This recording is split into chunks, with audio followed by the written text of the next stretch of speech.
जय जगन्नाथ सांग माने चलतु आज आम प्रस्तुत करवा सिमे पुर दिया सुजी काकरा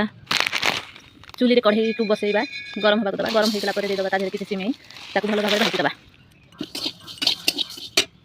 तादेह देदेबा किसी गुआ घी को ये भाव में भाजी देवे गोटे थाली काढ़ीदबा ये कढ़ाई आम देदेबा किसी पानी पूरा प्रस्तुत देदेबा किसी चीनी अलैच गुंड करके रखी 6टा से पकईदेबा भल बास्ना होगापी देखो ये आम चीनी भल भाव मेल्ट हो जाए रखी सिमे को तादेह पकईदेबा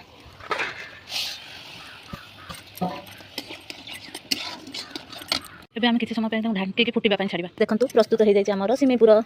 बसईदेली एबे तादेह देदेबा आम पानी स्वाद अनुसार देदेबा लुण 2 चामच देदेबा पान मौरी अल्प किसी देदेबा आधे चीनी पानी फुटिलानी तादेह आस्ते आस्ते करके आम सुजी के पकईबा यहीपरि भाव में भल भाव में जंतीबे तो एबे जंतुनी प्रस्तुत हो जाए अलग एक कढ़ई बसई देकी तादेह देबा तेल देखो यहीपरि भाव मंडा भाया बनईदेवे सुजी जो सिमे पुर तो ता भर देवे देखिए यहीपरि भाव बनइबे देखो यहीपरि भाव सब करेंगे भल भाव में ताती जाइए चलते प्रस्तुत कर रखी काकरा को सब तादेह पकईदेबा।